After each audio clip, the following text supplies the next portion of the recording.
এসআইআরের পর final voter list 28 ফেব্রুয়ারি দেওয়া হবে, তবে পূর্ণাঙ্গ ভোটার লিস্ট দেওয়া হবে না। অনেকের এখনও পর্যন্ত যাচাইয়ের কাজ চলছেই, তাই যাচাই পর্ব শেষ হলেই সেই যাদের নাম এই তালিকায় আবার যোগ করা হবে।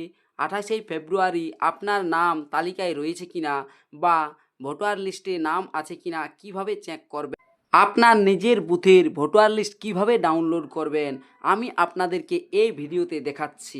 পশ্চিমবঙ্গ সহ অন্যান্য রাজ্যে যে এসআইআর প্রক্রিয়া শুরু হয়েছিল তা ইতিমধ্যেই শেষ হয়ে গিয়েছে। তামিলনাড়ু সহ অন্যান্য রাজ্যগুলোতে এসআইআরের ফাইনাল ভোটার লিস্ট প্রকাশিত হয়েছে, তা ডাউনলোড করাও যাচ্ছে।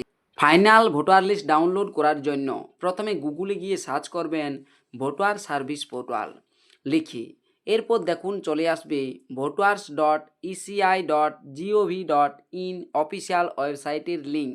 এই লিঙ্কে ক্লিক করবেন। এই লিঙ্কটিতে ক্লিক করার সাথে সাথেই আপনাদের সামনে পৌঁছে যাবে সেই অফিসিয়াল পোর্টালটি, ভোটার সার্ভিস পোর্টালের।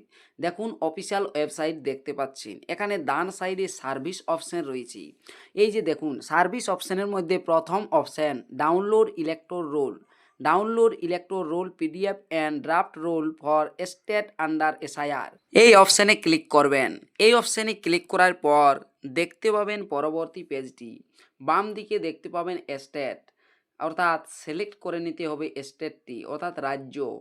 যেহেতু এখানে সিলেক্ট করছি আমি এখন ওয়েস্ট বেঙ্গল, দেখুন ওয়েস্ট বেঙ্গল সিলেক্ট করে নিচ্ছি।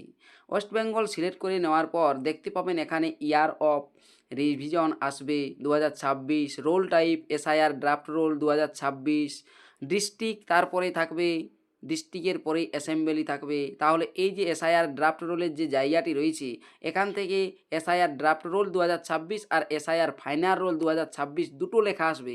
এসআইআর ফাইনাল রোল 2026 সেটা সিলেক্ট করার পর এখান থেকে এই যে ডান সাইডের ডিস্ট্রিক্ট এটা সিলেক্ট করে নেবেন। তারপরে অ্যাসেম্বলি অর্থাৎ আপনার যে বিধানসভা এলাকা রয়েছে সেই বিধানসভাটি এখান থেকে চুজ করে নেবেন। তারপরেই দেখুন সিলেক্ট ল্যাঙ্গুয়েজ বেঙ্গলি আপনা আপনি চলে আসবে। তারপরেই আপনি নিচের দিকে দেখতে পাবেন ক্যাপচা রয়েছে, এই যে দেখুন ক্যাপচাটি রয়েছে, ক্যাপচাটি দেখতে পাচ্ছেন, এই ক্যাপচাটি আপনাকে দিতে হবে। দেখুন আমি ক্যাপচাটি দিয়ে দিচ্ছি, সবগুলোই ছোট হাতের অক্ষরে রয়েছে, ক্যাপচাটি দিয়ে দেবেন। ক্যাপচাটি দিয়ে দেওয়ার পর নিচের দিকে আপনাকে যেতে হবে। দেখুন আমি ক্যাপচাটি দিয়ে পরে নিচে বাম সাইডের দিকে লক্ষ্য করবেন অপশান রয়েছে সার্চ, এই যে এই দিক থেকে না সার্চ করো আপনি পরের পর যে আপনার বুথগুলো আসবে যদি পান সিলেক্ট করতে পারেন।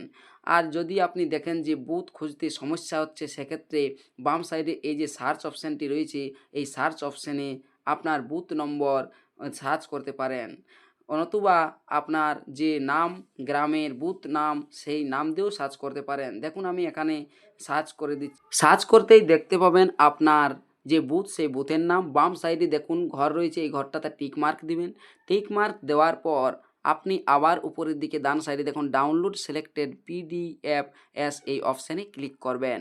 দেখুন আমি এই অপশানে ক্লিক করতেই সাকসেস হয়ে গিয়েছে, অর্থাৎ ভোটার লিস্ট ডাউনলোড হয়ে গিয়েছে। এভাবেই আপনি এসআইআরের যে ফাইনাল ভোটার লিস্ট সেটা ডাউনলোড করতে পারবেন। দেখুন যেমন তামিলনাড়ু রাজ্য যদি আপনি এখানে সিলেক্ট করেন সেক্ষেত্রে এসআইআরের যে ফাইনাল রোল সেটা দেখতে পাবেন। এরকমভাবেই পশ্চিমবঙ্গের জন্যও চলে আসবে যখনই 28 তারিখ এই ভোটার লিস্টটি দেওয়া হবে, ফাইনাল রোলটি একদম সেম টু সেম, শুধুমাত্র রাজ্যটা আলাদা। দেখুন তামিলনাড়ু সিলেক্ট করেছি, এরপর 2026 দেখতে পাচ্ছেন, তারপরে দেখুন এসআইআর ফাইনাল রোল 2026 এরকমই লেখা আসবে। এটা সিলেক্ট করার পর ডিস্ট্রিক্ট অ্যাসেম্বলি, তারপরে যেভাবে আমি আপনাদেরকে দেখালাম সেভাবে একই পদ্ধতিতে আপনার যে বুথের ভোটার লিস্ট এই একই পদ্ধতিতে ডাউনলোড করে দেখতে পারবেন। ভিডিওটি দেখার জন্য ধন্যবাদ।